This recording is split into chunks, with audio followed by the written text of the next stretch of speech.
Hello, I'm Una Okana, and this is Trailers from Hell. When the horror boom began in the early 30s, they were either period pieces, set in a foreign country, in an old dark house in the middle of nowhere, or any combination of the above. Those kind of scare tactics seemed incompatible with the hustle and bustle of modern urban America, especially as depicted by Warner Brothers. So when they decided to tackle one, they tried to have it both ways, setting it in New York, but making sure most of the action took place out in a creepy old mansion out on Long Island. But just to keep it modern, the hero is a fast-talking newspaperman played by, of course, Lee Tracy. Dr. X also was the first for the genre by being shot entirely in two-color Technicolor, though they did so primarily to use up a commitment, and they also concurrently shot a black and white version. There are trailers for both, but the color one barely runs a minute. Hey, color film stock's expensive. So we're going to show you the black and white version, which is normal length and contains takes you likely haven't seen. So, here comes the doctor. Stick out your tongue and say, "Ah!"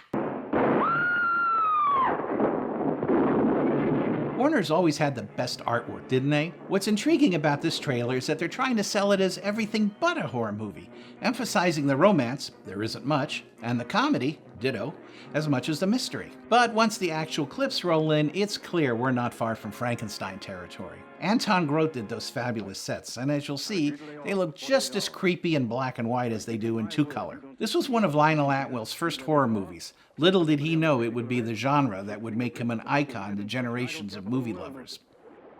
There have been 6 murders committed all in the same circumstances. The evidence points here.